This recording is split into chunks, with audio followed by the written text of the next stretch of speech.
Hello, hello, hello, hello, hello. Um, hello everybody. Welcome back to a Massachusetts Central Radio Show. That's gone. I'm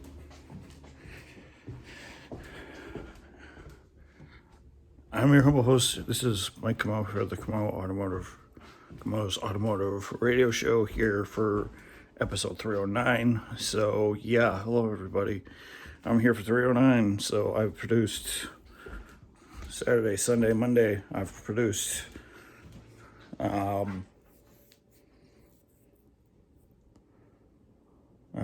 three episodes in a row.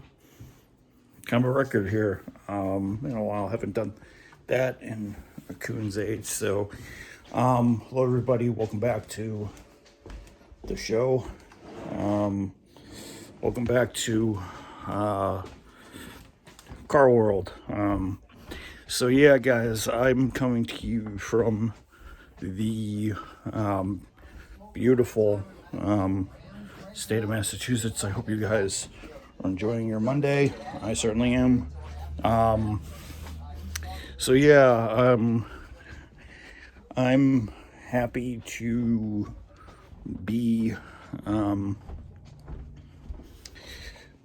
happy to be alive and happy to be talking about cars. It's been a cool couple weeks. I'm going to pop you guys up on a bin here. So yeah, guys, I really haven't been able to really record outside my room at the moment. So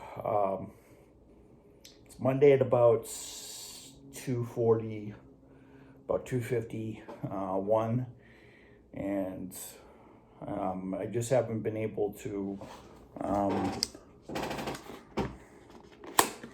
I really haven't been able to really upload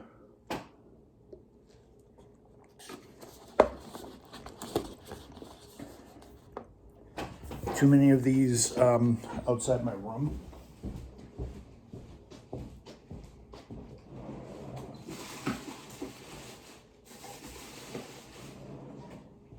Because, it's sort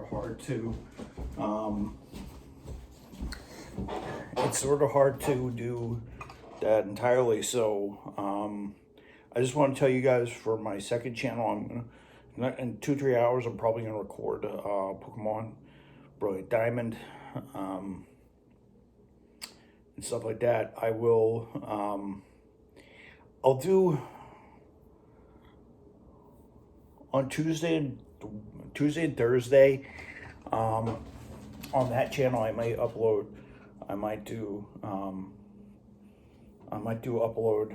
news on that channel, but this is mostly automotive related. So if you guys are looking, since this is the main channel, I'm going to tell you what's going on that channel. So I am planning to record and upload that gameplay either Tuesday or Thursday. Tuesday or Thursday. I really haven't decided on it yet. So I wanted to do some automotive news since I've been reluctant to do so over the last couple of weeks, since it's a new week. I did the Mercedes and the Toyota. I just wanted to reiterate a topic that's been clouding a lot of people's minds, and people have been asking crazy up the yin yang.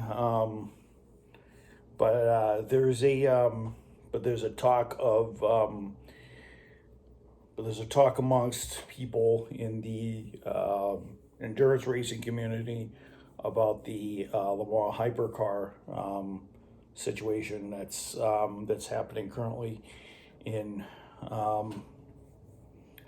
that's happening in Europe. For those of you who don't know, last year the ACO put together the Lemans hypercar regulations. They were supposed to go in effect in 2020. Unfortunately, teams really couldn't spend the money, or they couldn't go out and do testing because of COVID-19 and the virus, and because of the pandemic and all that other stuff. So only 2 teams have come out with true hypercars, and that's Toyota and Toyota Gazoo Racing and Scuderia Cameron Glickenhaus with their Toyota with the GR010 and then Scuderia Cameron Glickenhaus with the 007 SEG Scuderia Cameron Glickenhaus 07 LMH. Both are radically different. One's a hybrid, and then one's a non-hybrid. Both around 3.5 liters. One's a V8, one's a V6. One's a hybrid. One has the hybrid boost. One has to rely solely on the gas engine.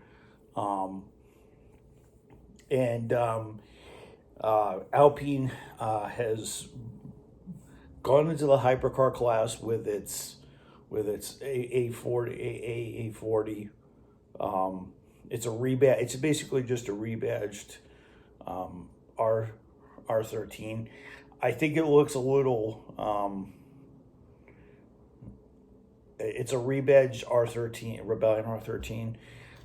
It has a little less horsepower. It has about 325 horsepower versus the 370 it had with the race cars, and it actually has proven to be a bit of a nuisance to Audi, Glickenhaus and Toyota. It actually just earned its first one last month at Sebring, and I actually thank Alpine, the French team, for that victory, because we wouldn't be hearing the end of it from the Japanese. I'm hoping at some point Glickenhaus kind of puts their act together and they win one. They win one through strategy, or they just get their car together and whatnot. There's other cars that are also in the mix. There's Peugeot, Ferrari, Bike Hollis is also testing their car. They just did a shakedown. Same engine, but it's not being restricted by the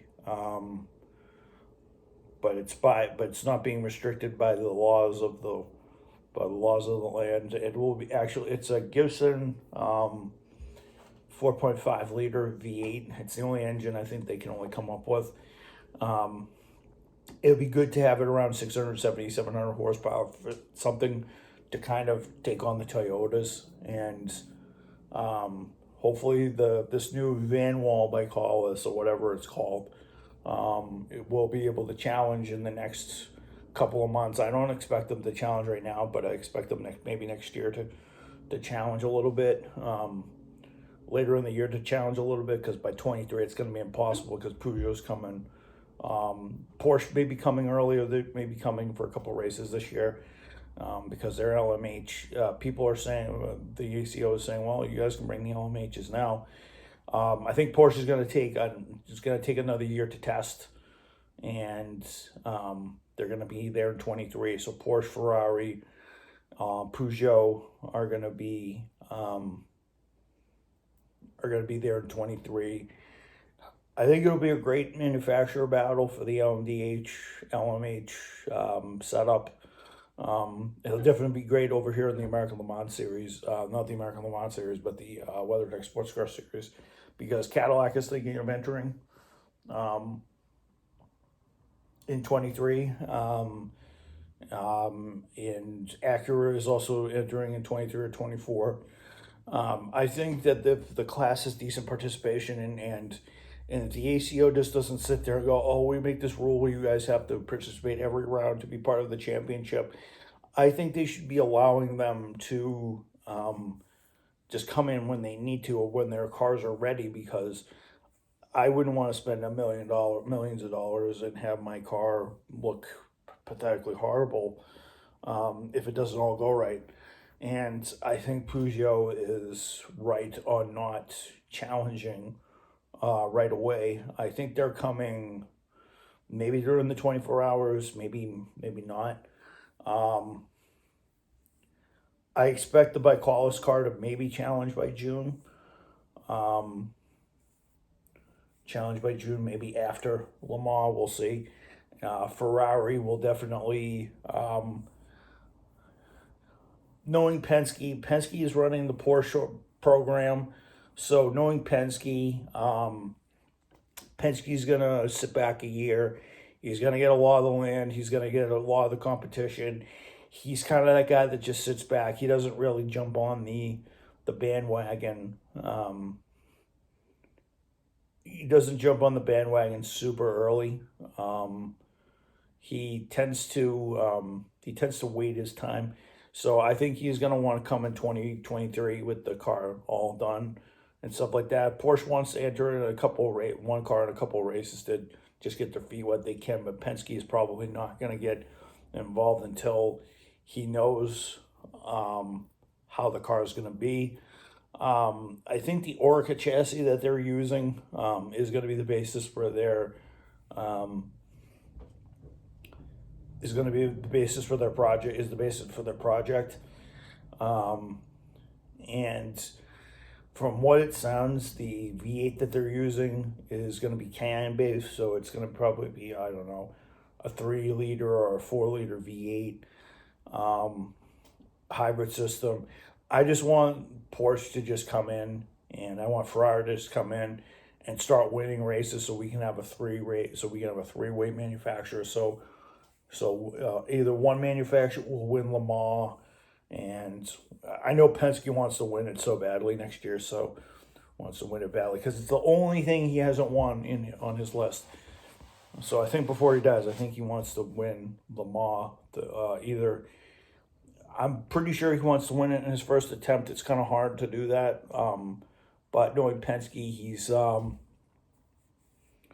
going to be prepared, and he's just going to do whatever he needs to do it. I'd love to see Aston Martin come back into it with the Valkyrie, but the problem with that is that the Valkyrie has too much power, and they'd have to really size it down, and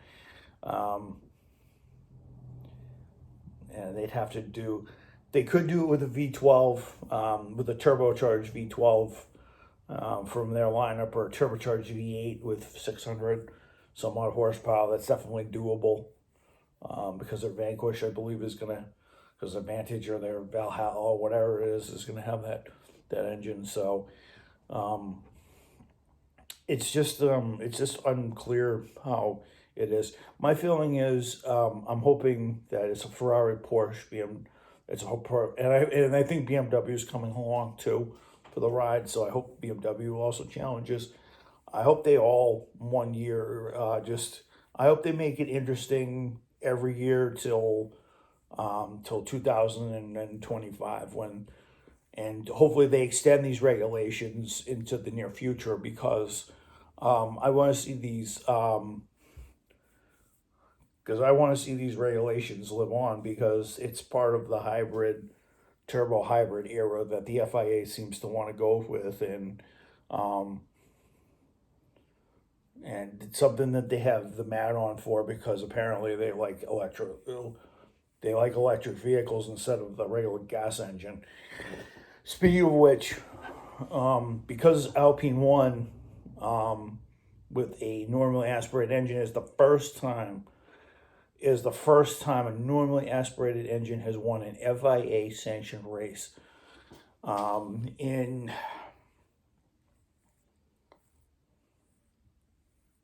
the first non-hybrid race car has won, a normally aspirated race car has actually won an FIA event,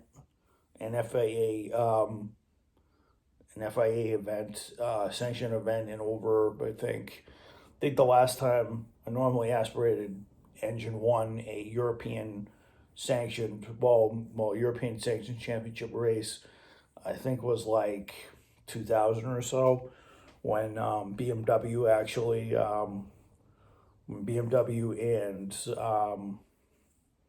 and Panoz actually won with the V12 LMR and the Panoz LMP1 Evo with the 6-liter normally aspirated V8. So it's been a long time because since then it's been either turbo and a turbo Audi or a turbo this or a turbo diesel that. And it's really nice to have a breath of fresh air for it to win and normally and to win in a Sebring based event for the first time for a turbo engine to win a Sebring based event. I know Cadillac's won it a couple of times with the Cadillac 6.2, but that's not. But I don't consider the DPI a Lemans prototype. Unfortunately, I don't really consider it a. I really don't consider it a because it really. A lot of people are going to be like, oh, it's well within the rules. It's below 6 liters. It really isn't because it's not built to the weight regulations of the current time. It's on its own thing. And Sebring, the last time Sebring was won by a real prototype and a real normally aspirated prototype was back in 2008, which was the pesky Porsches. And that says a lot about how prototypes have gone. We've gone from everything, and I just want to go over one thing.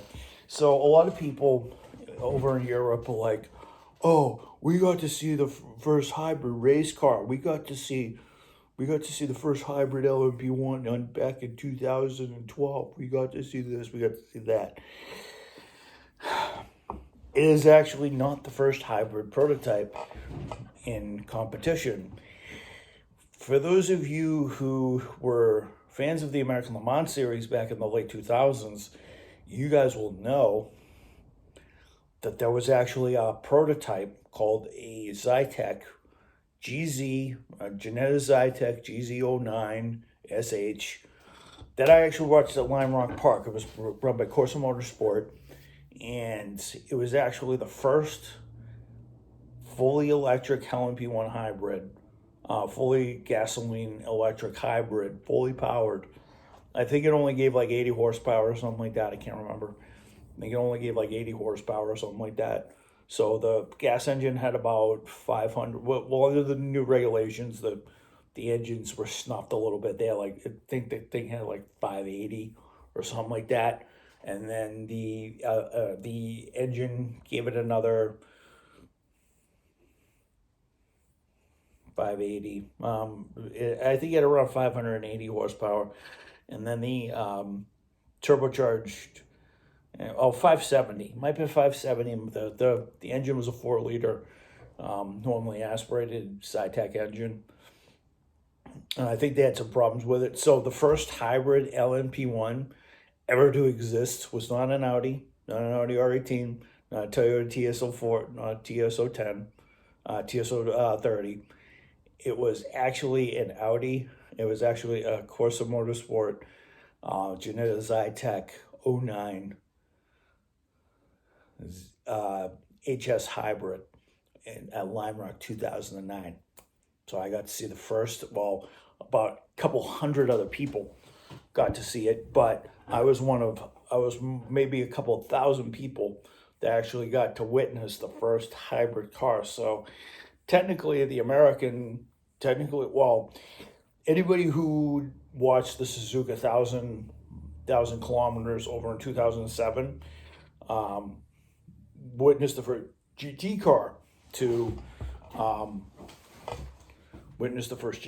but the first hybrid LMP1 to be somewhat successful in a race. I think it got a third overall. It got third overall behind the two Acuras that were underwhelming, and I would have loved it to have seen the LMP1 win, but so yeah, I mean it's amazing how